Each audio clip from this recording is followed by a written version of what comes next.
I personally am thrilled to be at the Alley right now, to be at a time where we have come out of a natural disaster that turned the city on its head.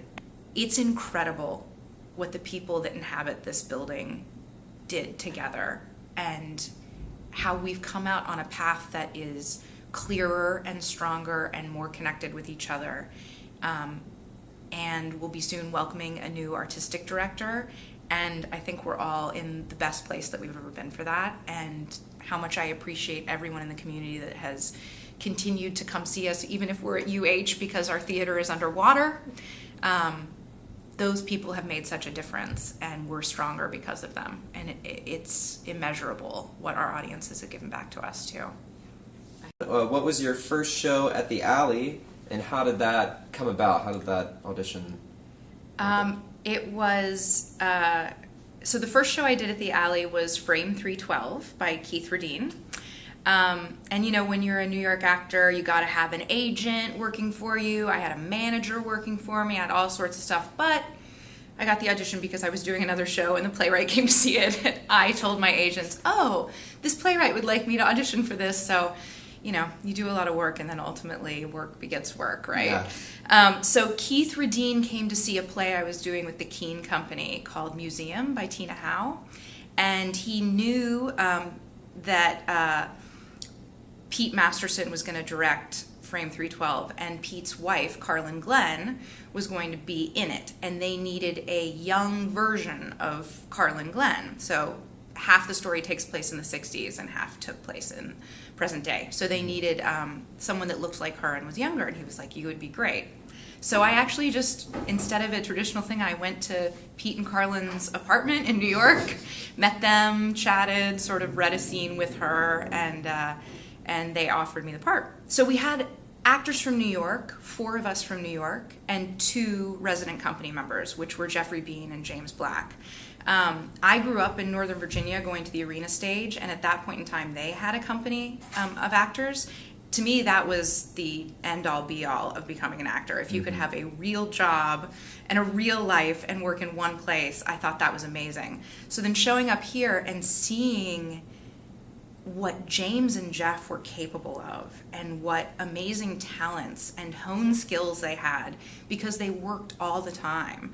I mean, from that moment, I was totally sold. And I actually just begged in an audition for the next show that was happening after that, and stayed and did the next show, and it started snowballing from there. But I blame James and Jeff for getting me here. It's a nice duo to be introduced to. It was amazing. It was really amazing. Yeah. Sweet. So how has the Alley changed from when you started performing to how?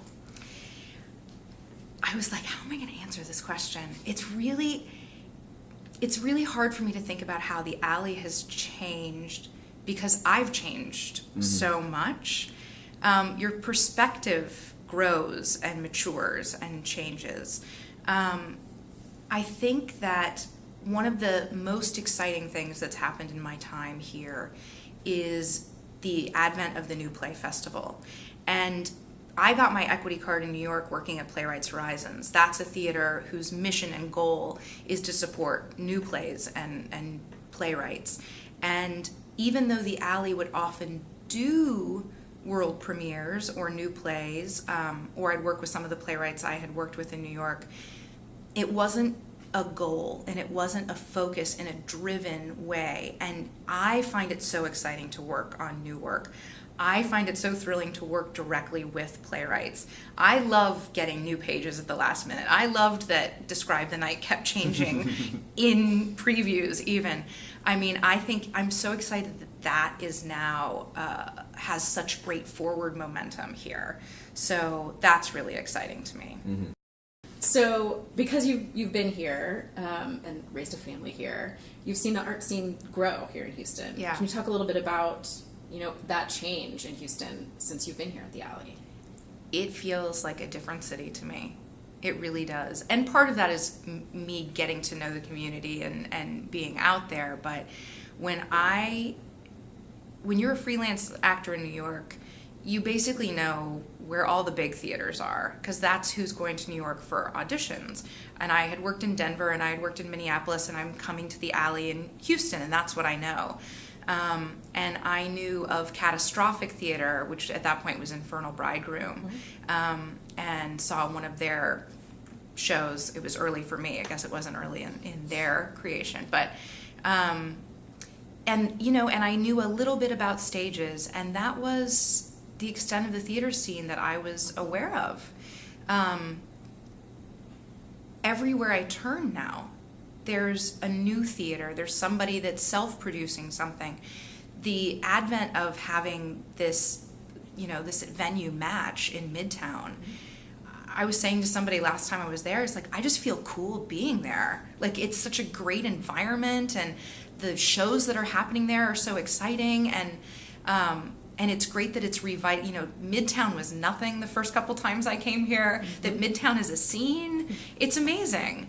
And I feel like that, there's plenty of artists in Houston now that are staying in Houston. People that are graduating from UH are finding a home or finding support from places like Rec Room.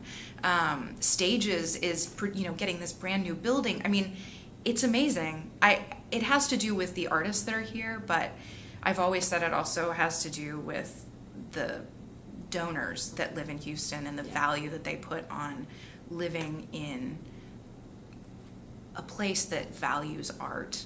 Because our audiences love to hear these stories, is there a fun backstage moment or an onstage moment for that matter, where something was just not going right on stage, and what happened and how did you solve it? We retell one over and over again it's not a big deal. It's not a big deal. But when 800 people are looking at you, something that seems simple can be heart-stoppingly terrifying. But Melissa Pritchett and I have both been in the company for a long time now. And everybody always says, the first question is always like, how do you remember all those lines? And there are moments. You can be as prepared as you want. You could have done 20 shows already, but there are moments where you go blank and you couldn't tell me your name if you wanted to. And when we were doing All My Sons, Melissa Pritchett and I just had this simple little scene, two women having iced tea and talking. And she's asking me questions.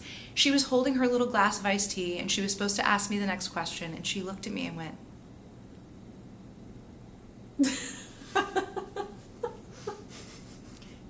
just a complete, I don't know where I am, and I'm not going to say anything else to you. And it's so simple. We all forget our lines occasionally. It's not even forgetting. It's just that your brain freezes for a moment. But it's so scary when that many people are watching. And we talk about it all the time, that simple moment where then I just looked at her and I was like, maybe you wanted to know how long I was going to be staying in town. And that's what we're there for, is just to save each other. And it can be that simple, but you wouldn't believe how scary it is. Does it help that you're a resident company, that you've worked so closely together that you can do that work in those moments? Yes, I think it does. I think it definitely does. Do you have a favorite role or production since you've been here? I cannot choose what I love the best. I will give you a list. Give me a top 5. Oh, man. Okay. So in the top 5, I have to choose Proof, which was, maybe I think it was the third show that I did here. James Black directed that, and Chris Hutchison was in that with me when we were dating. Nice. So Proof is definitely in the top. Clybourne Park is definitely in the top for me. It's a phenomenal script. It was a joy to perform. And then I really, really, to get the chance to do Pygmalion and play Eliza Doolittle, to do something that's so iconic. I just remember going into my dressing room. Alejo designed the costumes for that, Alejo Vietti. And I remember at one point looking in the mirror and being like, I just look so much like Eliza Doolittle. It's just this iconic character, and to get to do something like that. And I had never done Shaw before, and to play with that language was so incredible. And I would also say that I have to put Doubt in there. I would also include Lieutenant of Inishmore for something totally different.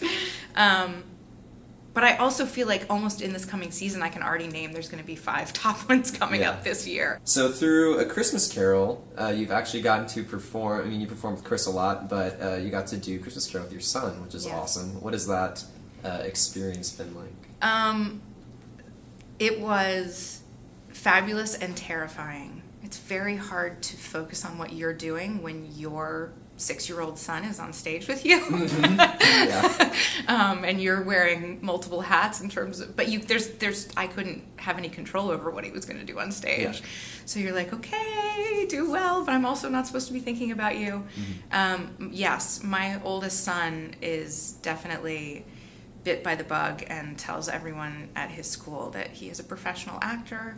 Nice. Which is not true. But yeah, he loves it. I'm afraid the genetics are strong with that one. But it was really, for me, Christmas Carol, it's so full circle. The first play that I ever did was Christmas Carol, and I played Belinda Cratchit in a small community theater, and my dad played Bob Cratchit in the basement of our church. And so for that to come full circle years later, where my husband is playing Bob Cratchit, I am playing Mrs. Cratchit, and one of my children is playing Tiny Tim, is a pretty profound moment. Yeah. What other projects are you working on outside the alley? My project, to be blatantly honest right now, is the PTO website for my children's school. So I don't know if people understand the amount of time and energy we put into our work at the Alley Theater. I know that, people want all of us at the Alley to be out supporting other shows and seeing other things. My time is so stinking limited right now, that I wanted to be more involved with my children's school, and the only way that I can do that is by helming the website, because what I do is when I'm not on stage in a scene, I go back to my dressing room and I update things on my website for my kids' PTO. That's great. That's what I spend a lot of time doing right now. That's great. My kids go to an amazing school that's part of HISD, and I'm really proud of them being there. For any projects that are theater related, right now I'm not teaching. I have taught in the past, but I have been trying to create sort of a core curriculum for myself. If I'd like to move into more teaching in terms of theater movement, and so I've actually been boning up on theater movement right now, and I created my own sort of course load for that. So I've been working on some things independently.